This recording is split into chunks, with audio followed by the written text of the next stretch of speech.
Judy! I'm back. Naiwan ko yung phone ko. Kasama ka sa Voltes team? Isa ka sa mga piloto ng Voltes 5? Teka, paano? Sino nakausap mo? Yung kapatid mo, tumawag kasi akala niya ata ikaw ako. Kinukumbinsi ka niyang magbalik dun sa camp. So, totoo nga.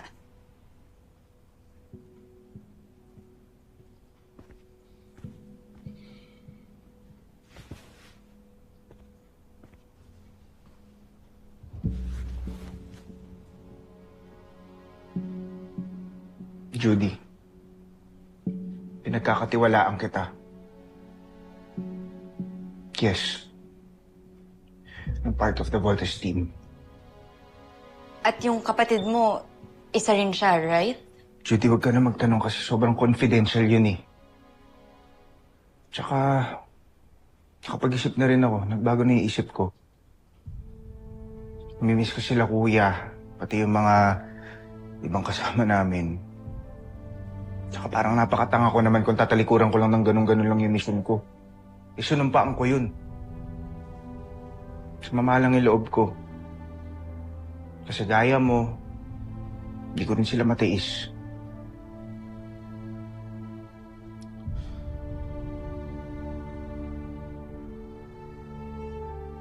Basta, promise mo sa akin na walang makakaalam ng nalaman mo, okay?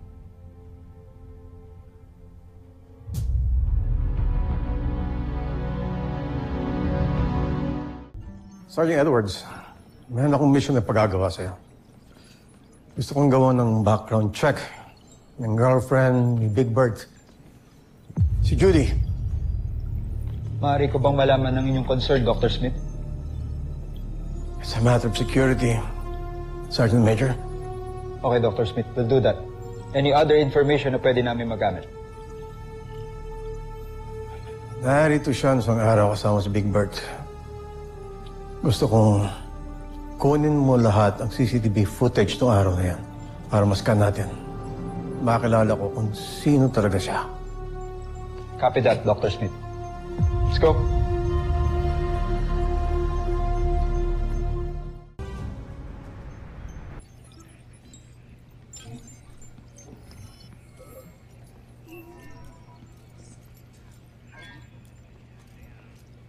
Dr. Smith? Alice, please join me. Dr. Smith, mission accomplished. Ano ang nalaman niyo tungkol kay Judy? Walang nakitang record kay Judy, Dr. Smith. Sinubukan niyo bang tignan ang data ng ibang ahensya? Lahat ng pwedeng kunang info, binalik-balikan na namin, Dr. Smith. Pero wala talaga. Hindi siya nag-e-exist. Pero hindi enough evidence yan. Dahil siguro bata siya, kaya wala kayong makitang data kung sa kanya. Pero Dr. Smith, hindi niyo pa nakikita ang kabuuan ng report ko. Look, Doc.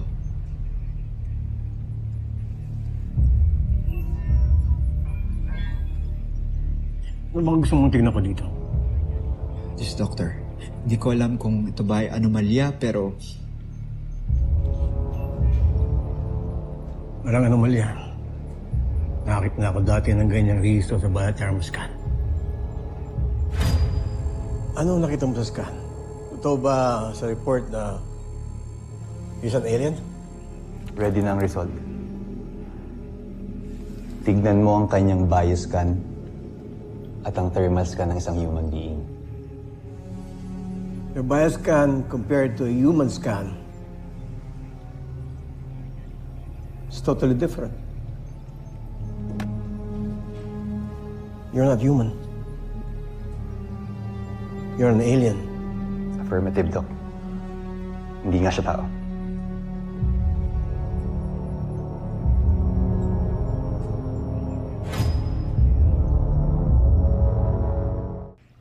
Dr. Smith, okay lang ba kayo? Doc, Yes, yes. So, going back, Doc, saan nyo nakita yung biothermal scan na nabanggit nyo kanina? Thank you very much, Sergeant Major. Napakalaking tulong yan. Pero, Doc, may napansin pa po ako. Yung biothermal scan ni Steve and Bert Armstrong, parang iba din po.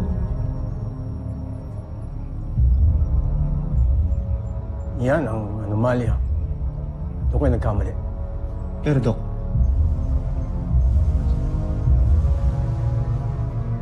Kailangan ko bang sabihin sa'yo na kung ano man maging resulta ng report mo, ay mananatiling confidential.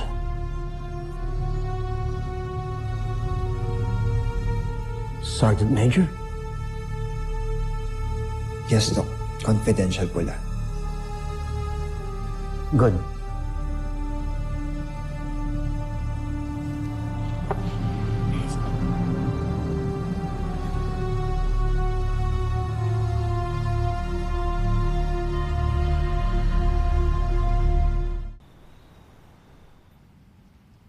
Justralov noted. Sana naririnig mo ko ngayon, Amira.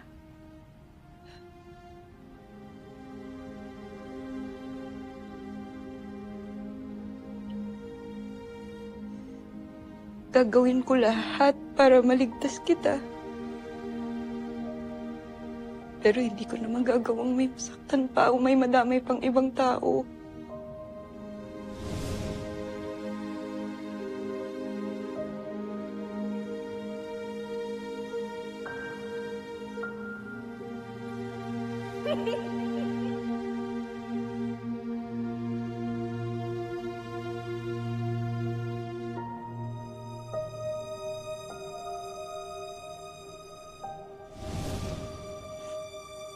Lalo na si Bert.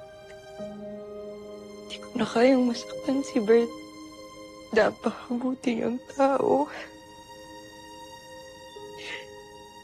Tsaka mahal ko na rin siya.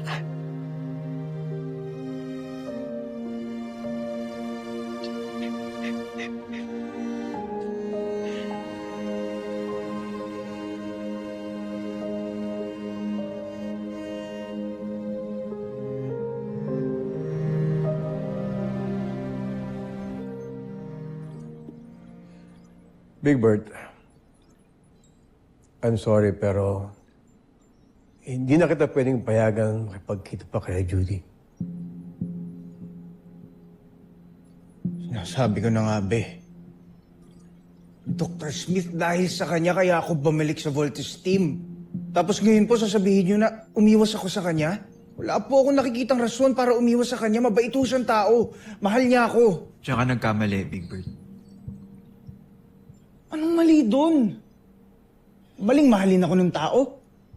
Mali maging mabuting tao? Big Bird, listen to me. Hindi tao si Judy. She is an alien. And maybe siya yung spy na pinaghihinalaan natin. What?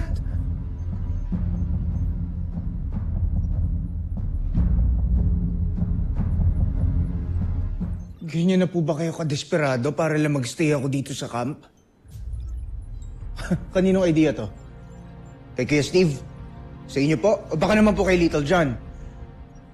This is not a joke. Doctor. Tignan mo to.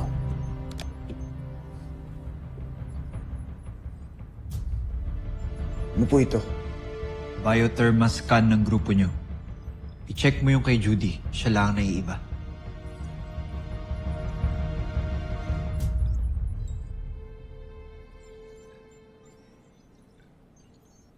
Because she's not human. She's something else. She is an alien. Sigurado ko dyan.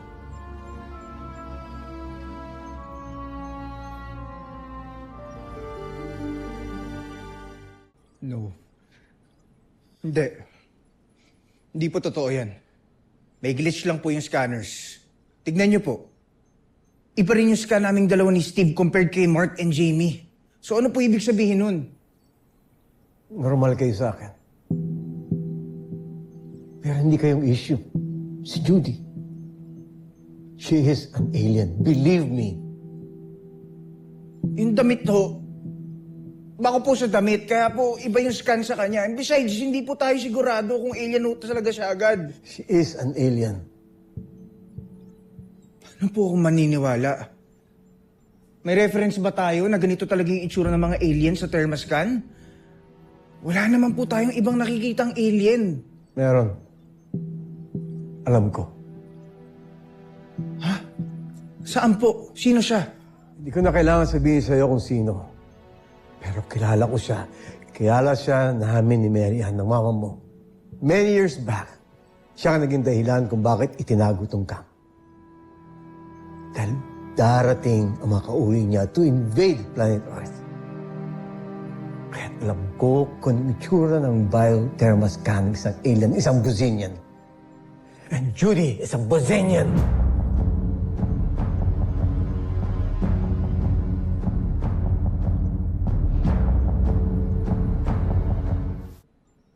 Imposible po talaga. Wala ho sa itsura niya. Mabait ho siya. Tinanggap niya po ako ng buong buo. Dr. Smith, please, sabihin niyo sa akin na gawa-gawa niyo lang po to para po lumayo ako sa kanya. Dr. Smith, gagawin ko po yung trabaho ko na maayos. Huwag niyo lang pong gawin to. Huwag lang po kay Judy. Big Bird, wala akong rason para siraan siya iyo. Andiyan ang evidence. Wala ka na ring dahilan para hindi paniwalaan ang lahat ng ito. Believe it! She is a Buzenian. I'm sorry.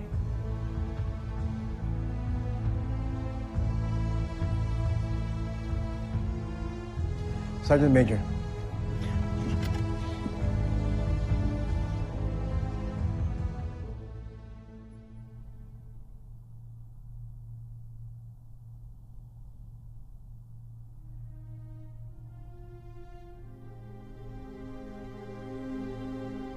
Uy, kailan mo dadalhin dun sa camp? Nag-promise ka, di ba? Sige, bukas. Off mo ba? Yes, off ko bukas. Matutupad na yung childhood dream ko. Ay, nako. Grabe, Big Bird. Ang ganda niya, ha? Gusto ko siya, kuya. Alam mo na, you found the keeper. Ang gagawin mo, lagaan mo, ha? Sorry tumutunog kasi kanina eh. May nadidinig akong nagsasalitang lalaki. Language translator yan. It's a prototype na gawa nung kuya kong engineer. Tapos, pinapatest niya lang sa akin ngayon. Malayong relative ko yun. Tsaka, kagaya nung kapatid mong bunso, parang inventor din yung kuya ko na yun. Kaya tingnan mo, kung ano-anong tuloy yung naiimbento niya. Kasama ka sa Voltes team? Isa ka sa mga piloto ng Voltes 5? Pinagkakatiwalaan kita. Yes, ng part of the Voltes team. At yung kapatid mo, isa rin siya, right? Judy, wag ka na magtanong kasi sobrang confidential yun eh. Basta, promise mo sa akin na walang makakaalam ang malaman mo. Okay? Akala ko totoo ka. Akala ko, mahal mo ako. Wala ka pala.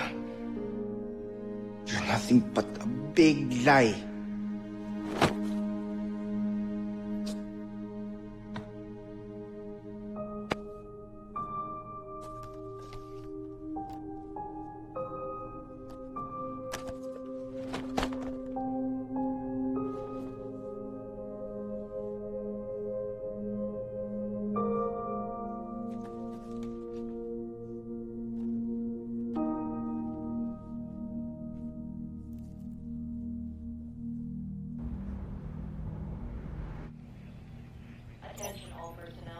Bro, gising na.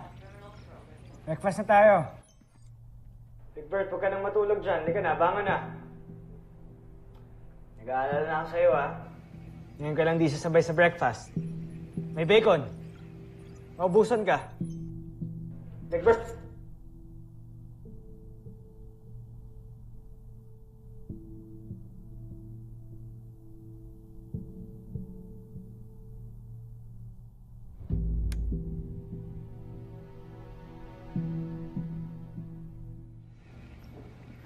Big Bert, gising na. Kaya mo na muna si Big Bert.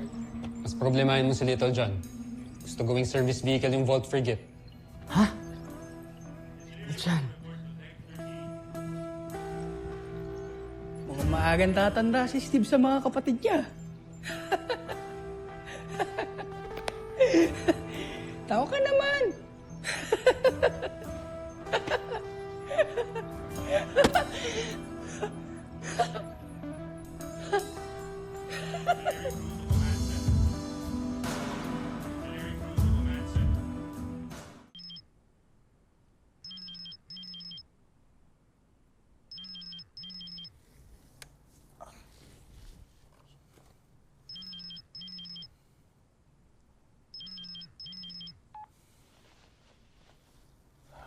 Hello, bakit?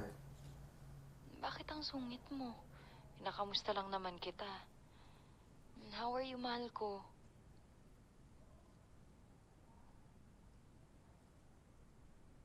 Asan ka? Pupuntahan kita.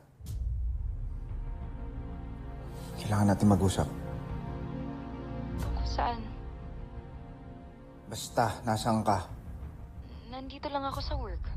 Bigla naman akong kinabahan sa'yo. Parang ang seryoso mo kasi. Ano ang pag-uusapan natin? Hello?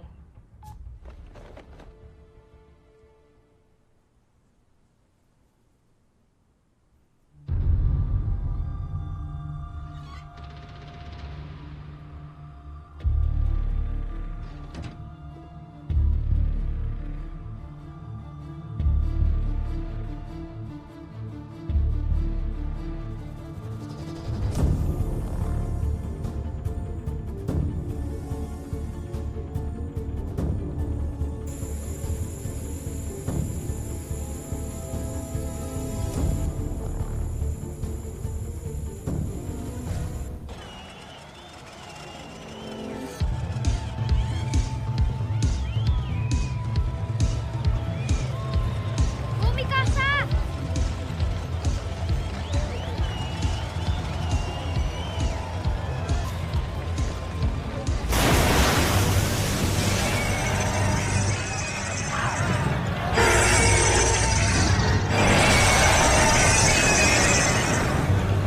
We gotta go, we gotta go. Let's go.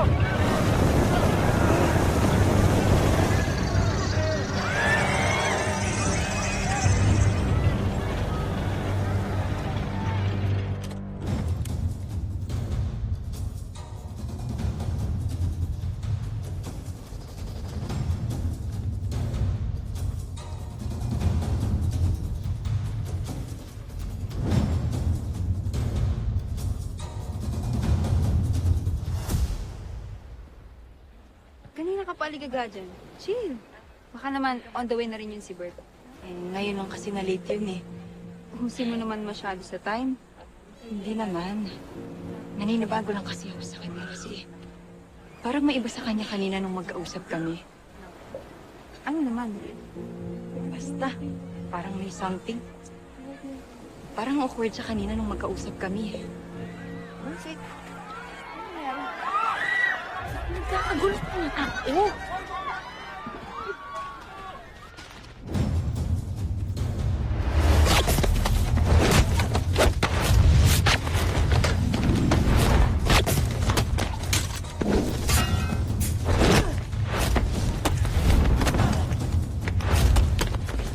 Sino ka? Sino ka? Something! Falcon, come in! Little John, we copy. Do you hear me? May emergency po! May dumating na beast fighter! What? Little John, back to base. Huwag kayong magpanik! Huwag kayong magpanik! Chip Kelly, sound the alarm. Battle stations! Defense protocols and engaged!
Brigade Autopilot, activate!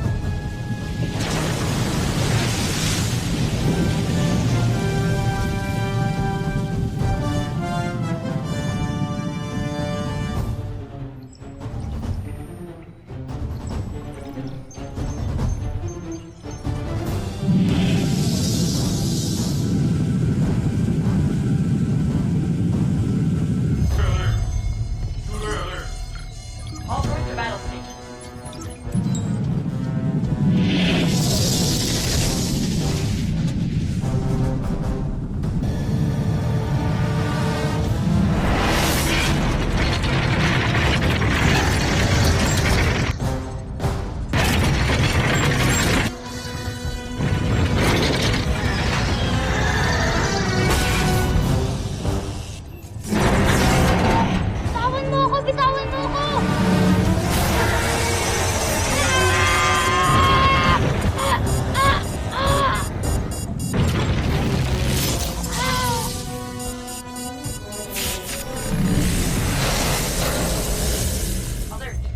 Ano si Little John? Mag-isa doon yung kapatid ko.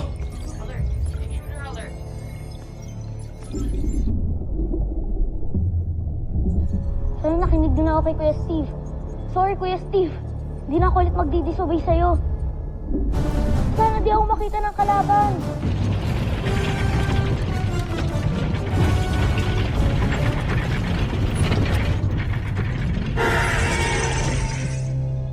Ned, hanapin mo ang nag-iisang Voltes 5 na yon. Wasakin mo ang kanyang sasakyan at paslangin mo ang sino mang nagpapaandar sa kanya. Nang sa gayon ay hindi na mabuo pang muli ang Voltes 5. Siguraduhin mo, Ned, hindi na siya aahon pang muli.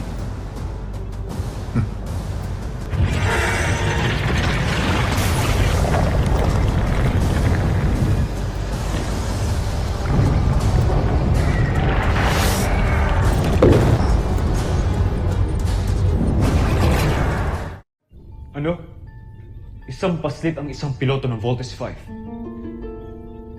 Akala yata ng mga taga-Terra Airto ay laro lamang ang mga kaganapang ito. Diyan sila nagkakamali. Sige pa, Neg. Huwag mong titigilan ang isang yan hanggat sa hindi mo siya napapaslang at nawawasak. Siguro'y nag-aalala na ngayon ang kampo ng kalaban. Hindi nila alam kung anong sorpresa nag-aantay sa kanila.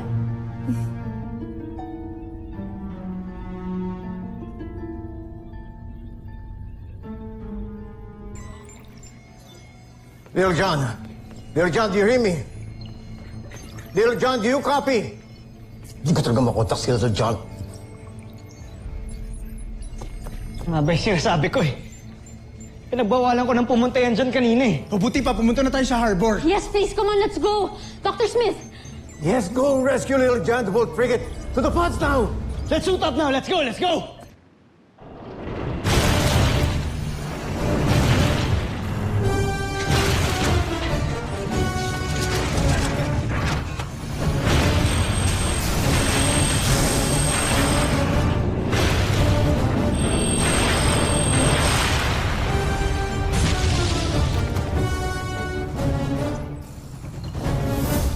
Susunod sa Voltes 5 Legacy.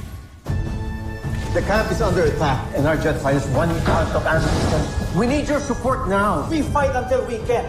We still have Voltes 5, pero kailangan natin silang tulungan. Dala-dalawa ng mga kalaban natin ngayon. So no one lose hope! Everyone, do you hear me? Hindi pa ako pwede